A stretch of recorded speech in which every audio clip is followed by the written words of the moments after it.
Hello dear students, मैंने इसके पहले अपने व्याख्यान में आपको न्यूक्लियर नॉन प्रोलिफरेशन के अंतर्गत एनपीटी संधि की जो विशेषताएं हैं, जो संधि है, उसकी चर्चा की थी।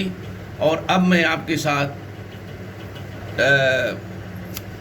सीटीबीटी कॉम्प्रिहेंसिव टेस्ट बाय एंटिटी की चर्चा इस वीडियो में आपके साथ करूंगा। वस्तुतः परमाणु अप्रसार एक बहुपक्षीय समझौता है जिसका उद्देश्य अस्त्र नियंत्रण है, और इसी अस्त्र नियंत्रण के लक्ष्य को पाने के लिए वर्ष 1970 में NPT non nuclear partial treaty अस्तित्व में आई थी। इसको एनपीटी के नाम से जानते हैं। इस न्यूक्लियर नॉन प्रोलिफरेशन ट्रीटी के अंतर्गत वस्तुतः जब हम व्यापक परमाणु परीक्षण प्रतिबंध संधि और उसमें भारत के दृष्टिकोण की बात करते हैं तो हमें लगता है कि यह जो सीटीबीटी है, कॉम्प्रिहेंसिव टेस्ट बाय एंटिटी, इस पर थोड़ी विस्तार से चर्चा करने की आवश्यकता है। तो मैंने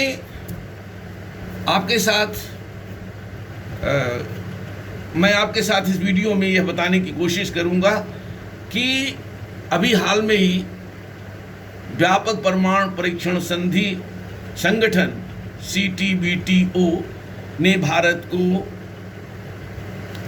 अंतर्राष्ट्रीय परमाणु देशों के बीच एक पर्यवेक्षक का दर्जा देने और अंतर्राष्ट्रीय निगरानी प्रणाली का डाटा भारत के साथ शेयर करने की पेशकश की। और इस संदर्भ में संगठन के सचिव ने स्पष्ट कहा कि यह संगठन सीटीबीटीओ भारत से संधि को अनुमोदित करने की उम्मीद नहीं करता, परंतु भारत को पर्यवेक्षक का दर्जा देना इस दृष्टि से अच्छा है क्योंकि India deserve to be acquire an observer status। CTBTO अर्थात अंतर्राष्ट्रीय निगरानी प्रणाली को क्रियान्वित करने का जिम्मा उठाता है। यह परमाणु विस्फोटों के संदर्भ में दुनिया के देशों की निगरानी करता है और वर्तमान समय में सीटीबीटीओ के 89 कंट्रीज में 337 सेंटर्स हैं जो परमाणु से जुड़े डाटा जुटाते हैं और इस संगठन को मुहैया कराते हैं। वस्तुतः जब हम सीटीबीटी की बात करते हैं तो सभी लोग जानते हैं कि दिस ट्रीटी सीटीबीटी व्यापक परमाणु परीक्षण संधि परमाणु अप्रसार संधि की पूरक है, एनपीटी का विस्तार है। सीटीबीटी के कुछ प्रमुख प्रावधानों पर भी चर्चा करनी चाहिए। इस संधि के जो प्रमुख प्रावधान हैं उसके अंतर्गत संधि के अंतर्गत भूमिगत जल आकाश में परमाणु परीक्षण को प्रतिबंधित किया गया है। संधि में इंटरनेशनल मॉनिटरिंग सेंटर की स्थापना का प्रावधान किया गया है और वर्ष 2017 में यूनाइटेड नेशंस ने संधि के नए स्वरूप को स्वीकार किया जो परमाणु हथियारों के उपयोग, उनके प्रोडक्शन उत्पादन, उनके ट्रांसफर हस्तांतरण, उनके अधिग्रहण, उनके संग्रहण व उनकी तैनाती को अवैध करार देती है। इस संधि के अंतर्गत अंतर्राष्ट्रीय डाटा केंद्र के निर्माण की व्यवस्था की गई है और वर्तमान में कुल 183 देशों ने इस संधि पर हस्ताक्षर किया है। वस्तुतः 164 देशों ने संधि का अनुसमर्थन भी किया है, लेकिन इस संधि में यह भी प्रावधान बनाया गया था कि तत्कालीन देश जिनके पास परमाणु विशेषज्ञता है, परमाणु हथियार हैं, परमाणु रिएक्टर की सुविधा है, जब तक वे इस संधि पर हस्ताक्षर नहीं करेंगे उसका अनुसमर्थन नहीं देंगे, यह संधि सभी देशों पर लागू नहीं हो सकती। तो पहला सवाल यहाँ यह उठता है कि why India has been granted status of observer status, भारत को सदस्यता क्यों मिली, ऑब्जर्वर का दर्जा क्यों मिला? इसलिए मिला क्योंकि भारत एक परमाणु शक्ति, भारत के परमाणु शक्ति का उपयोग करने का जो रिकॉर्ड है वह बेहतर है। दूसरा, भारत ने अपने को कमिट किया हुआ है कि वह पहले इसका प्रयोग नहीं करेगा, यानी भारत नो फर्स्ट यूज की अपनी जो प्रतिज्ञा की है उससे बंधा हुआ है। और तीसरा जो सबसे बड़ा कारण मेरी समझ में आता है कि the record of India as a peaceful country is known to everybody. भारत एक शांतिप्रिय देश है, इसके प्रमाण की आवश्यकता नहीं है। और साथ ही साथ आज की दुनिया में भारत एक शक्ति है, वह सभी अंतर्राष्ट्रीय संगठनों का सदस्य है। उदाहरण के लिए G8, ब्रिक्स, संघाई सहयोग संगठन, सार्क, यूरोपीय संगठन, संयुक्त राष्ट्र के विभिन्न जो उसके अंग हैं उनकी सदस्यता, और सबसे बढ़कर हमारा जो लोकतंत्र का एक रिकॉर्ड है, हमारी जो लोकतंत्र की स्थिरता है, वह भी इसका एक कारण है।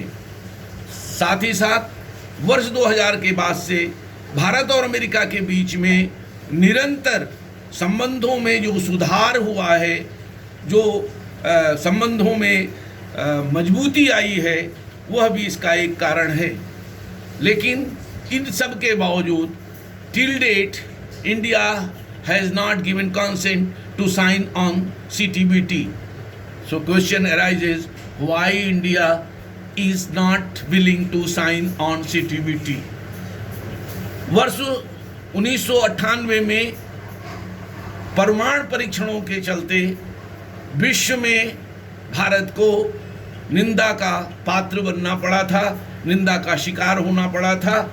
लेकिन उस दौर में भी जब भारत के ऊपर आर्थिक प्रतिबंधों की घोषणा की गई थी विश्व के विकसित राष्ट्रों के द्वारा, भारत ने CTBT पर हस्ताक्षर न करने का अपना दृढ़ निश्चय दोहराया और भारत ने तर्क दिया कि हम इस संधि पर हस्ताक्षर तब तक नहीं कर सकते जब तक कि इसमें जो भेद परख, इसके जो प्रावधान हैं, जो डिस्क्रिमिनेटरी प्रोविजंस हैं, उनको समाप्त नहीं किया सकता। भारत की दृष्टि में CTBT संधि भेदभावपूर्ण है। क्यों भेदभावपूर्ण है? क्योंकि भारत का यह मानना है कि दुनिया की जो 5 बड़ी ताकतें हैं जिनके पास परमाणु शक्ति, परमाणु हथियार, परमाणु शक्ति संपन्न हैं, परमाणु हथियार हैं, वो कभी भी अपने परमाणु अस्त्रों को नष्ट करने की समय सीमा निर्धारित करने में कोई रुचि नहीं रखते। अर्थात वह अपने अस्त्रों को बनाए रखते हुए दुनिया से परमाणु अस्त्र मिटाना चाहते हैं। तो यह बात समझ से परे है, यह पहला कारण है। भारत ने बार बार कहा कि क्यों नहीं दुनिया के 5 राष्ट्र, परमाणु शक्ति संपन्न राष्ट्र, यह कमिट करते कि अगले 10 वर्षों के भीतर वह अपने परमाणु हथियारों को समाप्त कर देंगे, और जब तक वो हथियार समाप्त नहीं करते शेष दुनिया से देशों से कहना ये बेमानी है। दूसरा, भारत की दृष्टि में तकनीकी दृष्टि से भी यह संधि कामयाब नहीं है, क्योंकि अब जो विकसित परमाणु अस्त्र संपन्न राष्ट्र हैं, अब उनको परमाणु विस्फोट करने की आवश्यकता नहीं है। उन्होंने कंप्यूटर सिमुलेशन टेक्निक इवॉल्व कर ली है, और इसके लिए उन्होंने परमाणु विस्फोट की आवश्यकता नहीं है। वस्तुतः यह संधि विकासशील राष्ट्रों को परमाणु तकनीक की जानकारी से वंचित करने का एक माध्यम है, इसलिए इस पर सिग्नेचर नहीं हो सकता। तीसरा कारण भारत का है कि यह व्यापक परीक्षण निषेध संधि को केवल परमाणु क्षेत्र तक सीमित किया गया है। इसमें रासायनिक, जैविक जैसे अन्य परीक्षणों के संबंध में इस संधि को लागू नहीं किया जा सकता, या यह संधि मौन है। अभी अब देख रहे हैं वी आर सफरिंग फ्रॉम कोविड-19, और सार्वभौम पूर्ण परमाणु निरस्त्रीकरण की आवश्यकता है, न कि ऐसी किसी संधि की जो निशस्त्रीकरण को संबोधित ही नहीं करती है। और अगर भारत ने इस संधि को स्वीकार किया, अंगीकार किया, भारत ने अपनाया, तो भारत का जो परमाणु कार्यक्रम है, भारत का जो परमाणु कार्यक्रम जो हमारे भविष्य की आधारशिला है, उस सारी संभावनाओं को यह संधि समाप्त कर देगी। और दूसरी ओर जो हमारे परंपरागत शत्रु राष्ट्र हैं, जिसमें चीन है, जिसमें पाकिस्तान है, वो एनपीटी के अनुसार अपने शस्त्रागार को बनाए रखने में सदैव सक्षम रहेंगे। तो इसलिए भारत ने इस संधि पर हस्ताक्षर नहीं करने का फैसला किया है। भारत को क्या चाहिए? भारत को चाहिए कि शांति और युद्ध काल के लिए अलग अलग परमाणु सिद्धांतों को अपनाने की आवश्यकता है। भारत को युद्ध काल के लिए अलग, शांत काल के लिए अलग परमाणु सिद्धांत को विकसित करने की ज़रूरत है। और सीटीबीटी भारत की सुरक्षा और भारत की राष्ट्रीय हितों दोनों के विरुद्ध है। अतः भारत ने इन कारणों से अभी तक इस संधि पर हस्ताक्षर नहीं किया है। तो मैंने आपके साथ न्यूक्लियर नॉन प्रोलिफरेशन के अंतर्गत दोनों संधियों की चर्चा की। I hope subjects is clear to all of you, and even if you have any doubt, any question, you can ask me separately. So thank you very much for this listening.